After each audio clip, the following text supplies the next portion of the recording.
Houdini allows us to quickly match the transform parameters of one object to another, and we can do that using this series of buttons here on the right hand side of the transform tab in the parameter view. So for example, if I wanted to quickly move this control knob to be at exactly the same position as this main switch, I can just select the object that I want to move and then click on this match translate button, and then click on the object that I want to match the translations to, and we see that the selected object moves to exactly that same position as this main switch. I'll just undo that to move the control knob back to its original position, and I'll just rotate this main switch to something like this. And now if I want to match the rotation of one of these other dials to match the same rotation as this switch, I just select the object that I want to rotate, and then click this match rotations button in the parameter view, and then select the object that I want to match the rotations to. And we see the rotation of the dial I selected has been matched to the rotation of the main switch. Each of these match transform tools will literally just match the parameter values of the selected object to another object. So with the match scale tool, it just matches the scale parameter values. It doesn't scale one object to match the size of another object.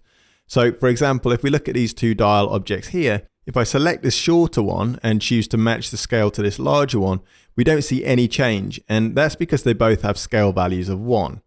But if I were to quickly scale this dial object down to something like a scale of 0.5, then we could select this other dial object and choose to match scale using this button in the parameter view, and then click on this other dial. Then it will match the scale of the selected object to that same value of 0.5. And it's the same with the pivot translate. If I select this dial and choose to match the pivot translation to this dial over here, it's not going to snap the pivot of the selected object to the pivot point of this object over here. It's just going to match the pivot translate parameters. This pivot translate describes an offset value of the pivot from the center of the object. It's not a position in world space. All these objects have their pivot right at their center point, and so matching a pivot translate of one of these control knobs to another won't cause any change.